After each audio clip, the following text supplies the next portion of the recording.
So, what is the web? Conceptually, it's a really broad term.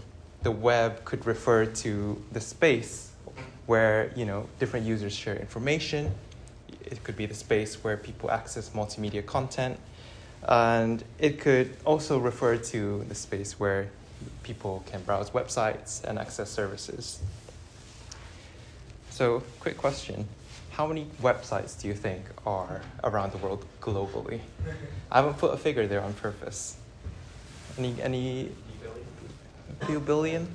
Any ideas? So it's about 1.5 billion web pages in existence today. And that number is constantly growing. So physically, the web actually refers to the collection of all computers around the world that are interconnected. And I like to use the Cambridge Dictionary definition. So the web, or the internet, is interchangeable. The large system of connected computers around the world that allows people to share information and communicate with each other. So, why do we need the web? How many of you here are born after 1997? You think? I'm assuming that's most of you. So, for most of us in this room here, we actually grew up using the internet. So there was never a time in our life where the internet didn't actually exist. So think about all the services that you need to use daily. So I've got a whole bunch of apps here. You may recognize them. You've got Amazon, Gmail, Instagram, YouTube, Spotify.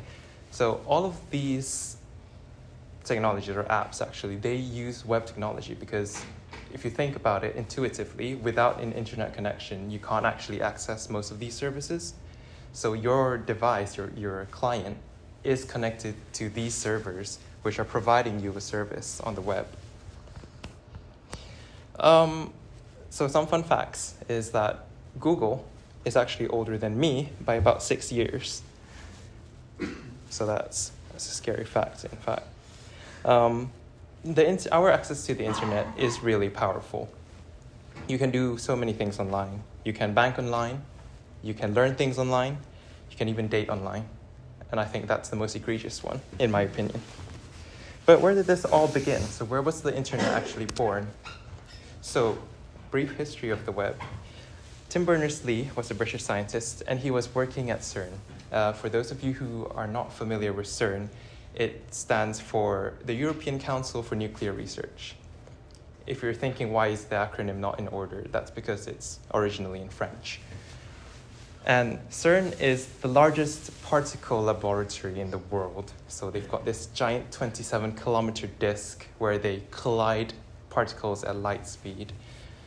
And interestingly, the web was born as a byproduct of what researchers were doing at CERN. So Tim Berners-Lee actually came up with the first white paper for what to describe the web as. He's the inventor of the hyperlink and the hypertext, and you can actually look at the very first website in existence through that link, which was made public in 1991. Now, the internet is relatively young. If you think about it, it's only around 35 years old, if you do a bit of math. And to give you a bit of like a frame of reference, Pac-Man was only older than the internet by about 10 years. So that's actually a rapid progression from 35 years ago to what it is today. The main purpose for Tim Berners-Lee to come up with the idea of the World Wide Web, or it was called the web at first, was to actually share research between universities. So it was an academic tool. But as you can see, there was so much more that you could do with the internet. So cybersecurity for the web. The web is ubiquitous. Like I said earlier, there's so many things you could do with the web, and there are so many services online in the web. But that also means that because there are so many users of the web, the attack surface for the web is huge. The most common exploits in cyber attacks are actually performed on the web. So if you think about the incidence of attacks, it's higher on the web because you have so many people who have access to it, including malicious actors. So has anyone here actually had their email breached before? Can you raise your hand? Okay, cool. If you don't know, you can check. And Maxime actually has mentioned this earlier. There's a website over here, which is haveibeenpawned.com, which if you put your email in, you can actually see how many data breaches your email has been involved with. And unfortunately, I have been involved in about 2-3 data breaches. If you see on the news, there could be much more, like recently. But this is why it's so important to apply the principles of cybersecurity on the web. So we've got our trusty CIA triad here. So what principles of the CIA triad can we apply to the web? We've got confidentiality. So what's really important is protecting user data and sensitive information. So if you think about the most common things that we want to protect on the web, could be passwords, API keys, identifiable information. Could be your name, your address, things like that. But there are also much more sensitive documents that we want to protect on the web. So you might think of like legal systems, health systems. They've got financial statements, legal records, health records. What about integrity? How do we make sure that our requests and responses are genuine? So the first, or the main thing I would say about integrity is that we want to make sure what you're accessing is genuinely what you're accessing. So how do you tell, like, if I'm accessing Gmail, that's actually Gmail and not somebody spoofing to be Gmail? Another core point for data integrity is that you make sure that your messages are not intercepted or read by a third party. And I think this one's maybe not as important, but I would classify under integrity too, is the way that your data is encoded. So making sure that you avoid data corruption, but that's just on the transport layer. And the third one's availability. That's protection against denial of service and downtime. Now, my question to you is, which of these three would you say would be the most important when we talk about the web?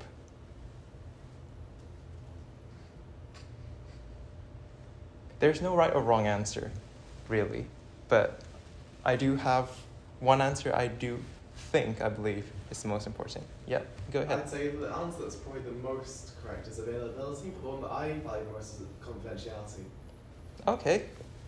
Do you have a reason for why you feel that confidentiality? I feel confidentiality is very important because recently we're seeing more and more surveillance online by governments and different large companies, which could lead down very difficult, almost dystopian routes.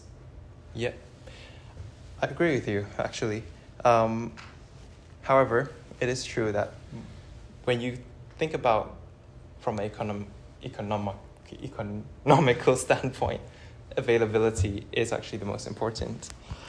I would argue that because when there's an outage, there's always a bit of mass panic when things are being down. So if you think about how much of the web is actually powered by cloud services like AWS, Azure, Google Cloud, if any of those things are down, you just get a mass ripple effect of everything being slow, unresponsive, unavailable, and that always causes a lot of chaos and panic.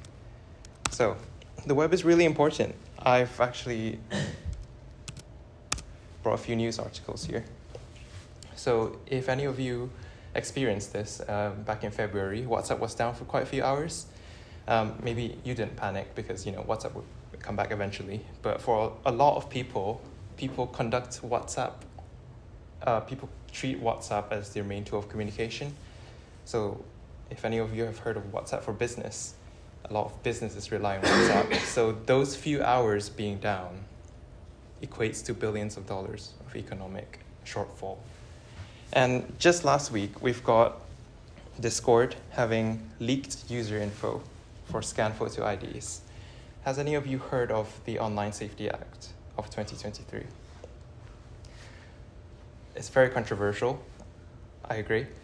I personally don't think it's just about protecting children. I think it's about surveillance as well. I definitely think that having a third party handle your ID. So to give you a bit of context, if you access anything that is deemed inappropriate for children, this could even be like mental health services, you have to upload a copy of your photo ID to a third party, and then they verify whether you're actually over 18 or not. And see, we've got very early warning signs that this is not a good model for how to legislate for children's privacy protection, because at the end of the day, you're putting more people's IDs and information at risk. So I definitely feel that this topic we can discuss further later on, but it's really important. All right, so just to ask, to see the level around the room, how many of you have done some sort of front-end development before? Like you've done web development? Okay, so we've got about half the room. I'm going to start from scratch, so please bear with me if you feel that this is too easy. I've got a difficulty rating scale. Now this is based on, this is very original, I totally invented this. This is based on how easy it would be for you to understand if you were a beginner. So if you're someone who completely doesn't understand the web and front-end programming at all, I'm going to have diagrams, and then as I teach you the concepts, I'm going to add to the diagram as well. Okay, cool. So how does the web work? So let's say I've got a laptop. I've opened up Google Chrome, a browser, and I type into the URL bar. So I'm trying to find Wikipedia. I've made a mistake. That's wikipedia.org, but it's .com here. And I want to look for the page for Turtle, so I'm looking at /wiki/turtle. So what exactly does my browser do to actually go and access the web page for turtles on Wikipedia? So over here, we've got the Wikipedia web server, wherever that is in the world. And I'm saying, hey, can I get the turtle page, Wikipedia? And then what I expect Wikipedia to say is like, okay, here you go. And then I get a page for turtles on Wikipedia.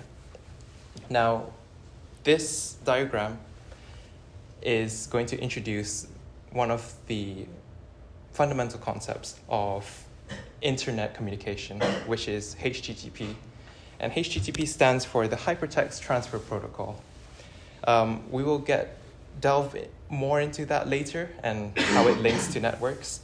But HTTP is the basic internet communication protocol that every web browser uses to connect to web servers. Cool. So first, we're going to delve into HTTP requests. So if you look at this example here, there's a reason why the GET is capitalized, and that's because that's one of the HTTP requests that you can actually send to a web server. So you can think of HTTP requests like actions, or in a way like a promise. So you're asking the server, hey, can you get me something? And then the server will reply to you based on what you've asked it. So there are 5 methods here for HTTP requests. A GET request is a request for some content. So usually GET requests are the most common requests on the web because most of the time users are trying to obtain content from a web server. So this could be, an article on a celebrity. This could be news information. Most of the time when you load something in your browser, you're going to be asking web servers by using GET requests. And the second one is POST requests. So POST requests are a HTTP request, but you actually have a payload where you send information to the server. So I've got an example up here which says, right, I'm going to post to the URL users, and I'm sending my user information to the web. Now, why is that useful? So if you ever register for anything online, it'll ask you for name, your email, probably for some other information like telephone number.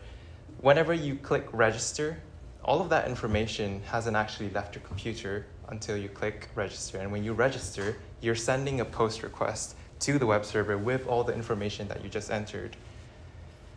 We've got 3 other methods that are not as common. So you've got PUT, which is to modify resource of contents. That sounds really vague, but what that really means is I'm selecting a resource on the web. For example, I have a post on Twitter, and it's not a very good example, but yeah, I have a post on Twitter, and I want to replace that post completely. I want to completely overwrite it with something new. I could use a put request, because a put request essentially says, take the data that I'm sending you, replace what I'm pointing to with the data that I've just given. We've got a delete request, which deletes a content or resource. Usually if you delete a comment, or if you're trying to remove something online from a web server, you would use the delete request. And the last one is head. So the head is just like a GET request, but all you're actually asking for is the header content. And the header content is mainly like properties that describe the object or some properties of the web server itself. So this is the typical structure of a HTTP request. It is also the typical structure of a HTTP response.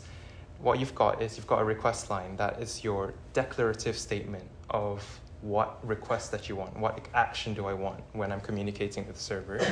I've got a bunch of headers. That information just gives certain properties. I'm saying like, oh, what is the type of the data I'm actually sending?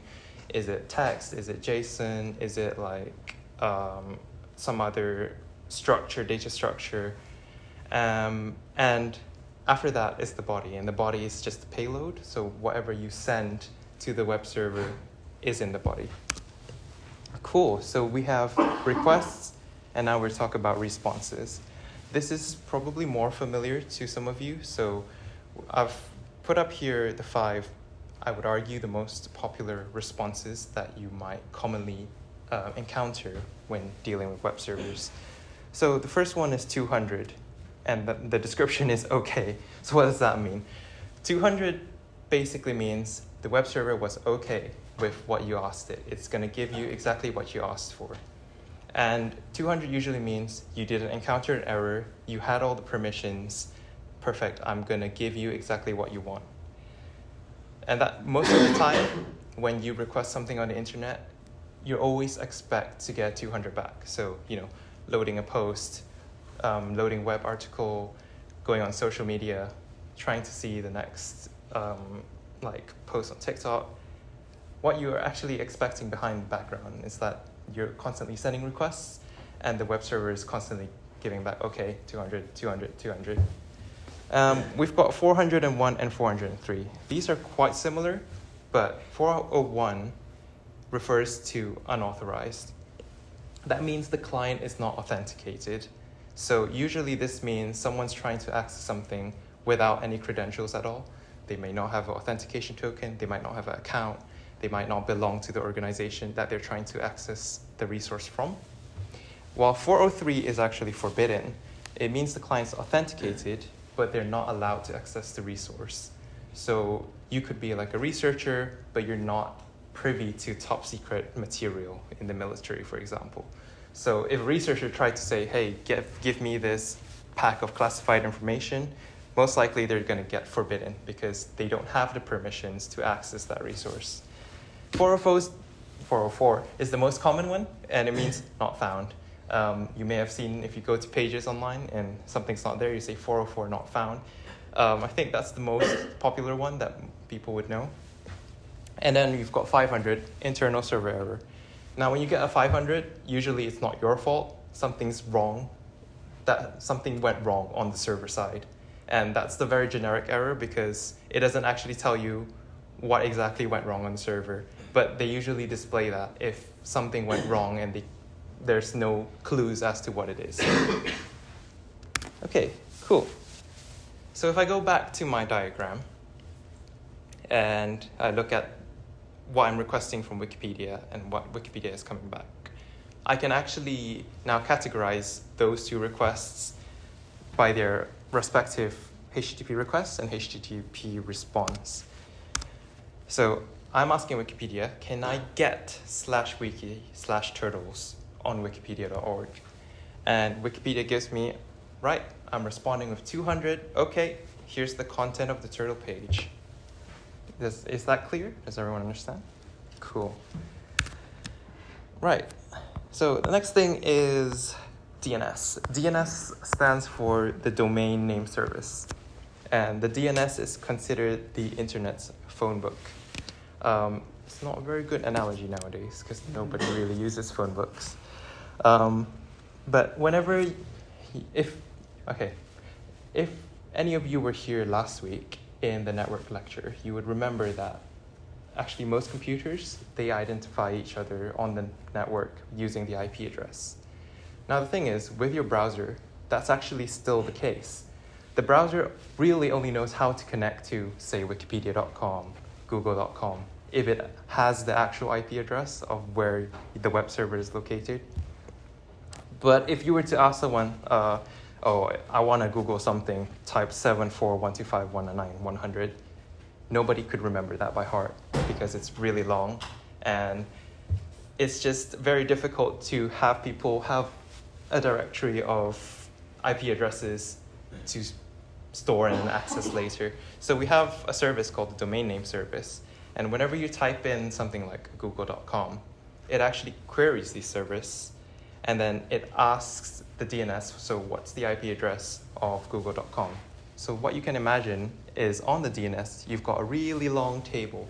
One column is all the domain names that it holds, and the other column is all the IP addresses associated with that domain name.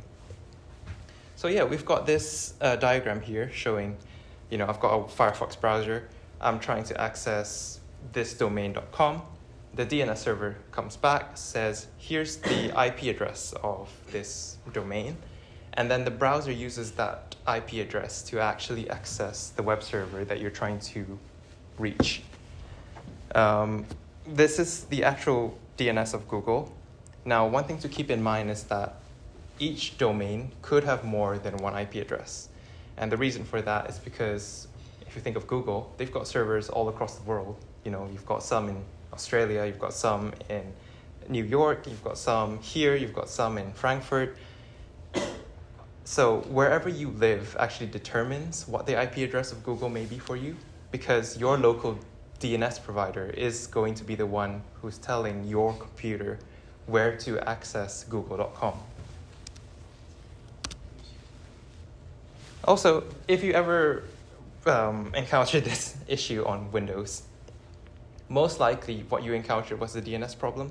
So every so often, if you connect to maybe an Ethernet cable and you switch to Wi-Fi or vice versa, you might try to load a web page and it says, IP not resolved or some error not found. That's usually because your DNS is either stale or it hasn't been propagated to what it's supposed to be. So what I mean by that is that your browser tried to connect to something, but that IP address has changed or it doesn't exist anymore. Cool, so we're going back to the diagram. I've got my browser on Google Chrome. I'm trying to access Wikipedia. I'm trying to find the turtle page. So what happens here with DNS included is I'm asking the DNS server, hey, can I get to wikipedia.com? And the DNS server says, sure thing, go to this IP address. And my browser's like, great, I've got the IP address of Wikipedia. I'm going to go to Wikipedia. I'm going to ask Wikipedia, get/wiki/turtle, HTTP request to the server. 200 OK, great, I've got the turtle page. And that shows up on my browser. Okay, so next part is HTTPS. So what that stands for is HTTP, and then you've got secure in the end. There's a big problem with HTTP, and that is the data that is sent in HTTP is completely unencrypted.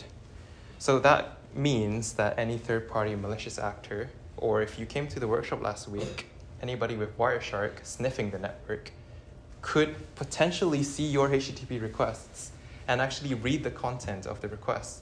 So if you're sending things like passwords or sensitive information, the hacker most likely would have got your password by then. So how do we solve this problem? So let's say I want to send a top secret message,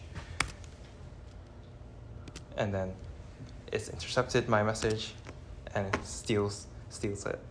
So that's a big problem because what I ideally want is if a malicious actor tries to access my message, it should be undecipherable. So HTTPS actually solves this by encrypting the traffic using TLS, which is the Transport Layer Security. Previously, TLS used to be called SSL, so if you ever see something like called the SSL certificate, that's just the precursor to what TLS is today. It's pretty much the same thing, just a different encryption standard. So it works by verifying the server's TLS or SSL certificate before establishing a channel to send encrypted information. So let me explain how that works. Say I've got a computer trying to access a web server. What it's going to do is actually verify that certificate. That certificate is sent to your browser, and then it verifies the certificate with a CA. And a CA is a certificate authority. What that essentially means is it checks with this authority, is this gmail.com? Apologies, let me drink some water.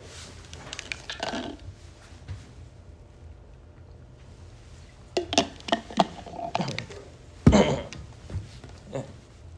Cool. So when it verifies that this server is actually genuine, what it can do is actually establish a channel. So it does a handshake, and I've got a message. I encrypt it in this channel, and then it travels completely encrypted to the web server, and then at the web server, it gets decrypted and then it gets read. So a third-party actor or a malicious actor, they can't do a man-in-the-middle attack, because if they try to intercept your message, all they're going to get is a bunch of garbled nonsense. So a summary of what HTTP is versus HTTPS. HTTP is unencrypted, HTTPS is encrypted, and the URL prefix is actually different for HTTP and HTTPS. So if you go into your browser, most likely you'll see there's a difference between HTTP, HTTPS.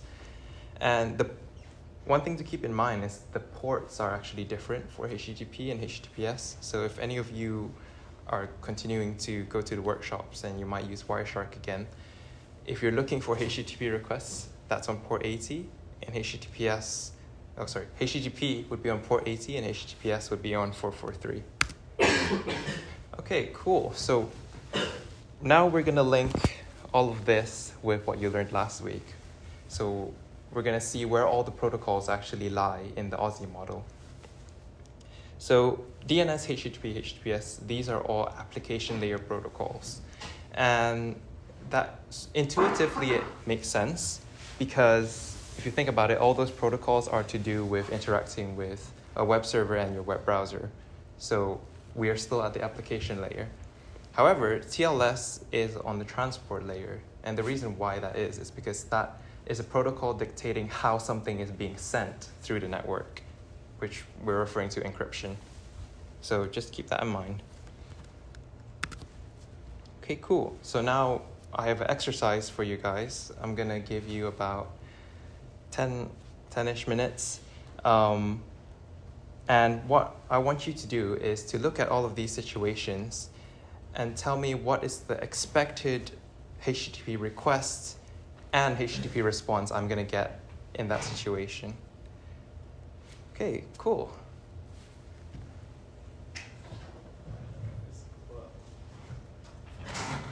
Sorry.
for something not the same.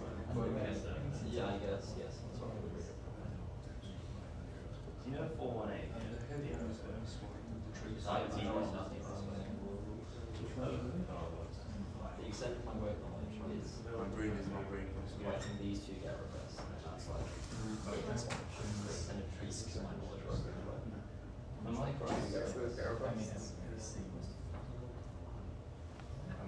It's getting players to UID to authenticate that they're actually listening. this is from last time, right? You made mine. So this is just all the things that actually exist. They can all talk.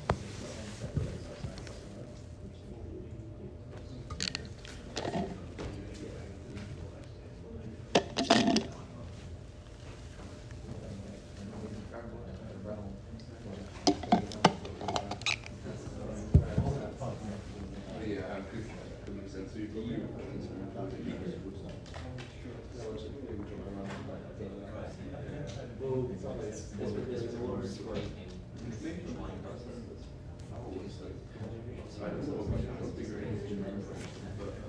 And people join like microservices, they're internal. Which one?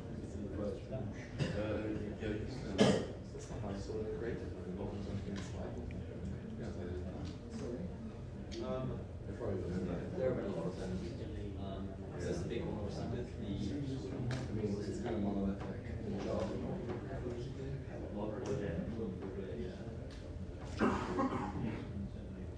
Hey, what?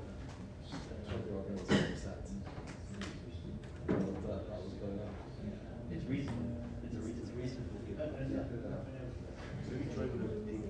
reading the response to the Okay.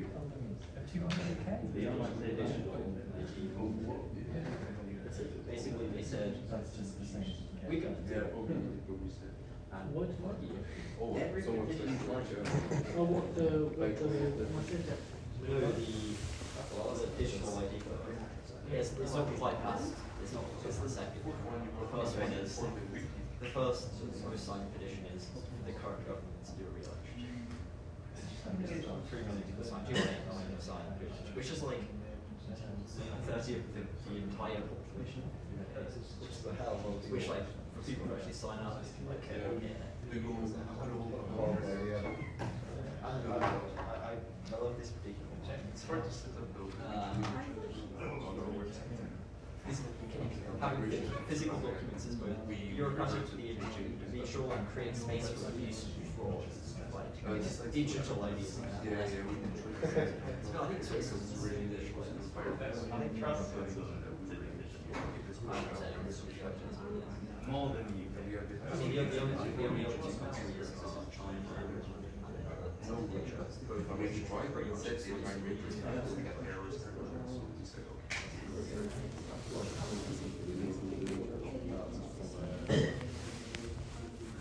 What if in the multiple closer loop, close privilege, not one first. So they get paid for that.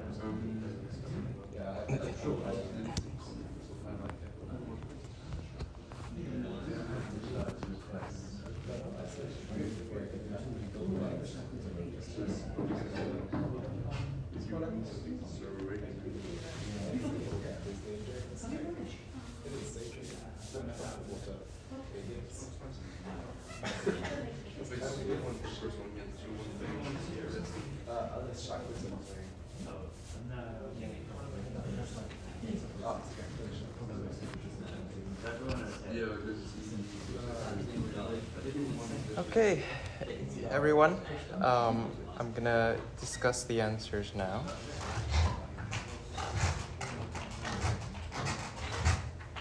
Okay, cool. So who would like to do the first one, registering a new account on Instagram? Anybody? Sure, go ahead. So post request and it would respond with 200. Yes. So what I expect is a post request and I get 200.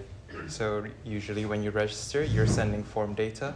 So what you would expect is to send a post request. And of course, provided Instagram is up, you'll get a 200 response. Anyone wants to do second one? Obtaining a bank account number from some bank without a bank account. So this is sort of up to your interpretation as to what. Sure, go ahead. The GET request with a 401 as a response. Yep. So what I expect is doing a GET request for bank account number. But if you don't have a bank account, most likely it means you're not authenticated user. So your response will be unauthorized. So what I expect is a 401 response. Okay, third one. Rewriting my whole blog post on my webpage. Anybody would like to try? Sure. You send a put request and get 200 if it succeeds. Great. So I'm using a put request because I'm asking my webpage to take my old blog post and replace it with something entirely new. And I expect to get a 200 because it's my webpage. I should have permission for it. So for 4, trying to access other students' timetables as a student. Yeah, go ahead. Yes. So I would have a GET request and a 403 response because if you're a student, you're most likely to have a student account. So you can access your own timetable, but you're not allowed to access other people's times or other students' timetables, even if you're authenticated as a student. Okay, so for number 5, requesting to download a file 500,000 times at once, causing the file service to crash. Yeah, go ahead. Maybe many gets and 500 eventually. Yeah, so I would be sending maybe too many GET requests to the service, and most likely, because you wouldn't have an idea of what happened to the file service, it will show up as a generic 500 internal server error. And the last one, trying to delete a comment that got removed by a moderator. Yeah, go ahead. Pardon, could you say the first one again? Delete and 404. Yes, that's right.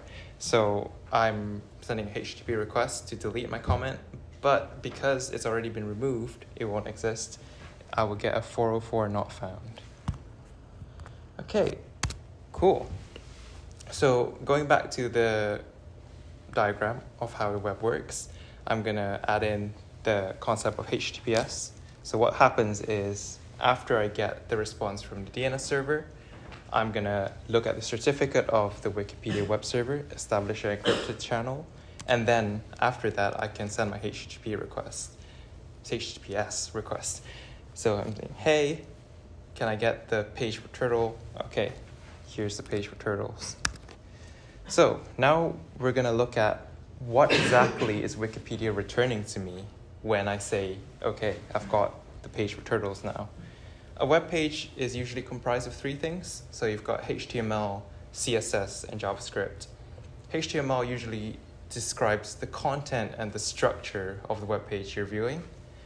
And CSS are the rules that dictate how that content is going to be styled. So if you think about the font size, the font style, how big an image is it centered or not, that's usually CSS. And JavaScript is, well, to many of us, it would be a programming language. But in the web, JavaScript is the programming language that allows you to add dynamic content into a website. So JavaScript is actually what your browser would use to enable dynamic behavior on a web page to be displayed. And we'll go into more examples of what that dynamic behavior looks like. Okay, HTML.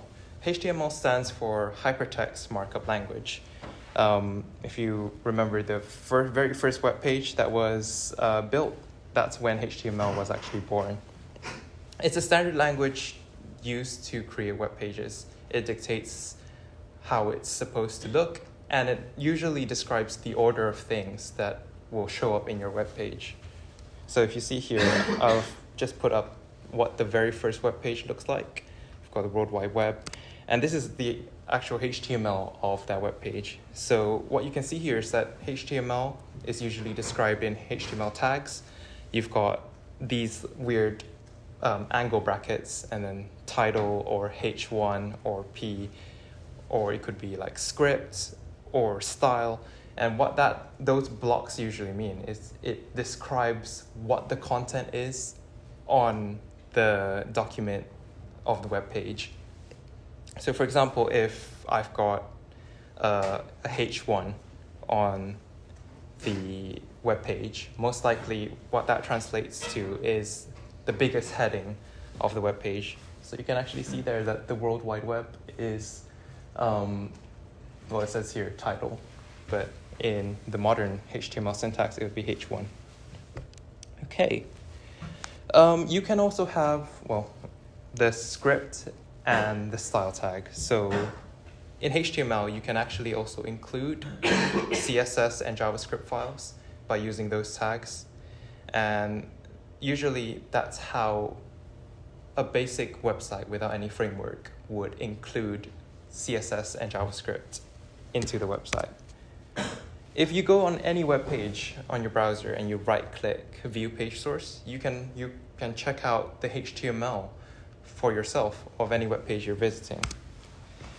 Okay, so we've got CSS. CSS is a style sheet language.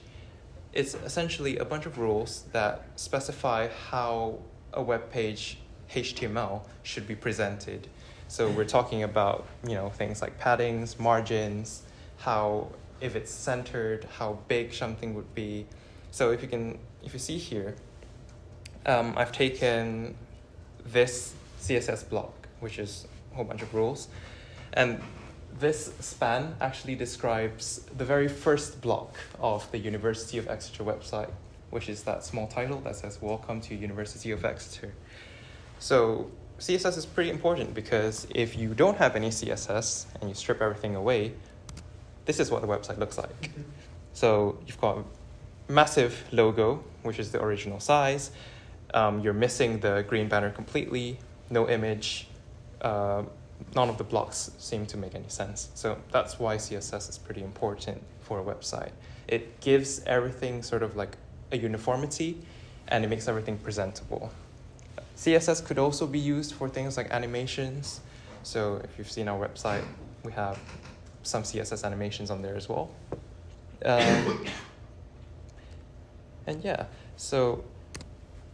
And the last one is JavaScript. So JavaScript, like I said before, it's to enable dynamic behavior on the website. If you ever go onto like Spotify or YouTube, the reason that the website can actually play video or audio is because of JavaScript. And JavaScript is really powerful because it's the main interface that your browser uses to communicate with other interfaces. So what do I mean by that? JavaScript could potentially ask for your geolocation if you're going on like Google Maps, or it could ask for access to your files. So JavaScript is a really powerful tool that you can use for websites to have dynamic content. So what we've got here is a snippet of the JavaScript that I used for our web page, and that actually dictates how the carousel behaves. So if you go onto our website and you leave the website alone for a while, it actually rotates between 3 different slides. Not sure if you've noticed before, maybe you have. Other types of dynamic content are things like, for example, if you go on your Ellie page, you see the first thing is "Hi, Adam," which is your name. And if you think about how does the website actually know your name, it's inserting your user information that it's learned from your account straight onto the website, and that's possible because of JavaScript.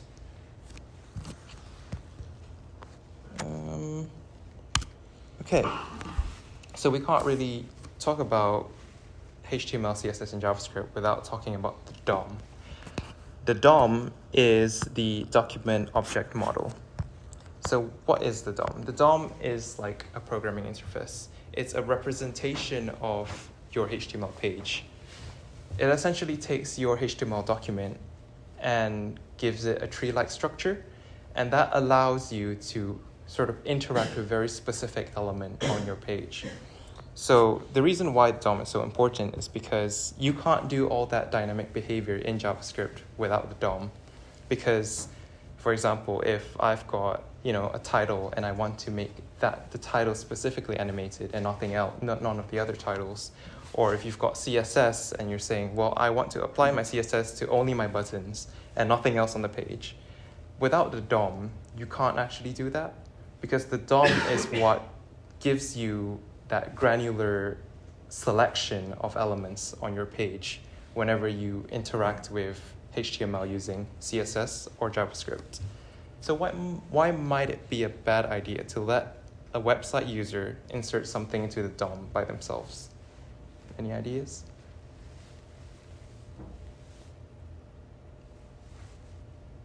No? Okay. So the reason why it might be a bad idea to let a website user insert something into the DOM is because, for example, what if that user inserts a script file into the DOM? And what's going to happen then? That web page is going to run the JavaScript file that you inserted, and essentially you lead that user has performed a web exploit, which is cross-site scripting. Which leads us to, first we've got a recap. So now we've got HTTPS. Okay, here's turtles. What Chrome actually gets is the HTML document. It looks like that. And then it parses that HTML document into a functioning web page, which looks like that. And then after that, it applies CSS and JavaScript to make it look like the website that you are familiar with. Okay, cool. So the last part here is the common web vulnerabilities. So anybody of you here familiar with OWASP? Of course. So yes, OWASP, it stands for the Open Web, if I can remember it, Open Web Application Security Project. They are an organization. They are sort of dedicated to making sure that software security vulnerabilities are sort of highlighted, that they spread awareness of these vulnerabilities, and ensuring that these vulnerabilities are addressed. So what we've got here is the OWASP Top 10. They release at the end of each year a list of the top 10 common or most critical, actually, web vulnerabilities that are prevalent across the web. And I've selected 3 out of these 10. So the first one is cross-site scripting. So what is cross-site scripting? Like I said before, with having a user inject something into the DOM, it allows someone to inject, or a malicious person to use JavaScript to inject their code into a website. Now, why might that be a bad idea? It's because JavaScript is so powerful that hacker who has injected JavaScript code into your browser could potentially ask for anything. They could ask for your location, could ask for your cookies, could steal your session credentials, and it could lead to your accounts being stolen, your credit card information being leaked. So that's why it's such a critical vulnerability. And the thing is, it's still really prevalent because for a lot of people who are website developers, they don't tend to take into consideration that users can input stuff into their website. And so that's why cross-site scripting is still in the top 10 after many, many years.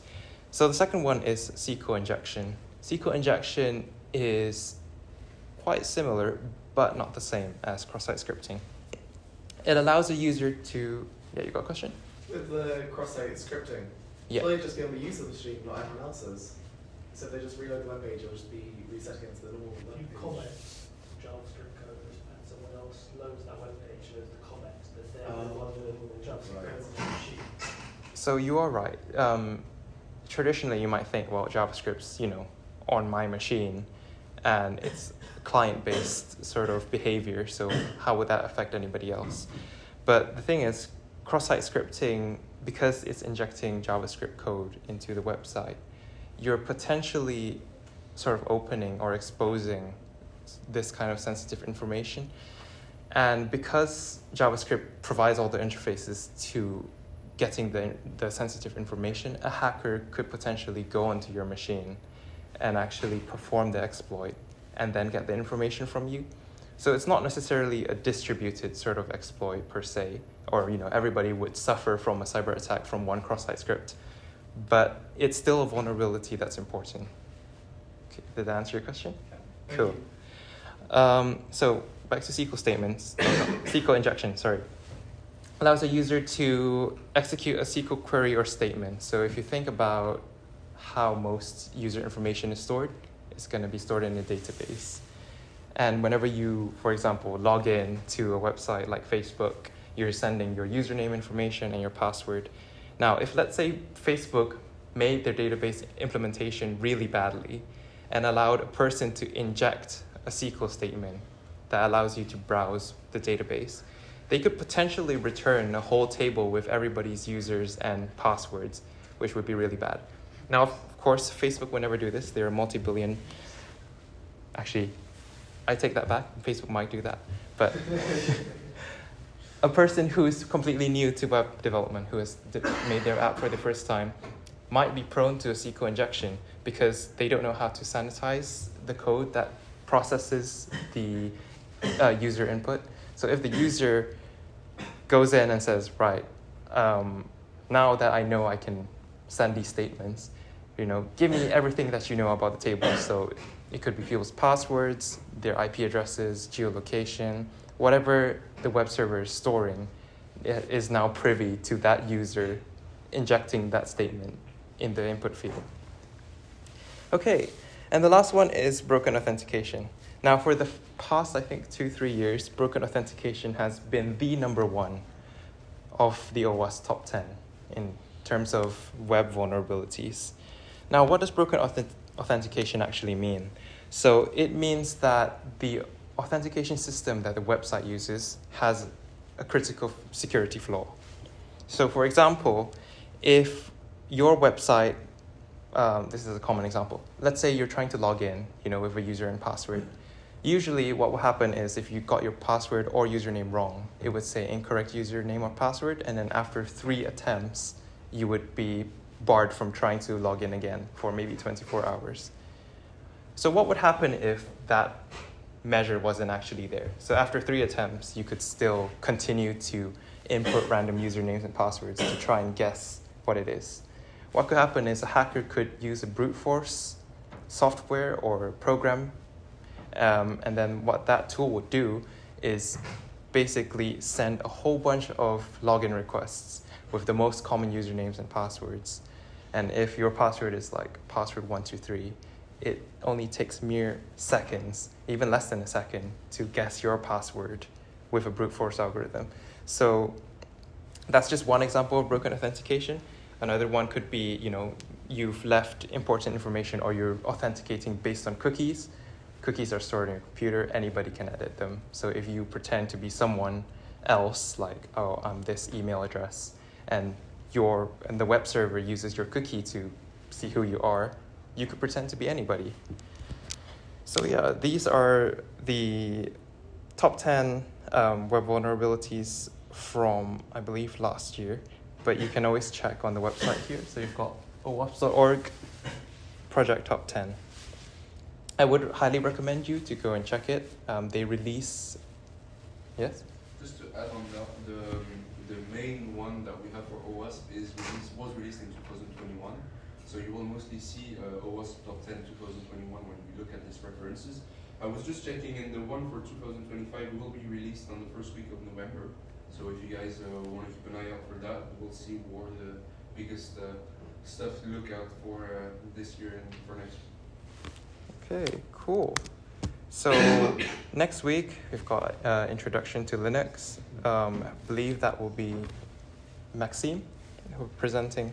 So we've got Linux and the different shells, Bash and Z shell commands, understanding the Linux architecture, the Linux file system, and how it works, and why use Linux. Just curious, does anyone here not use Linux? Not use Linux? Majority of you use Linux? That's actually We'll have to fantastic. complicate it. Okay, cool. So these are just resources of where I've got things from. Now, I've got one link at the bottom, which is my personal recommendation. If you want to understand a little bit of how, the web works and how systems on the web work, I would recommend you to watch this channel called Kevin Fang.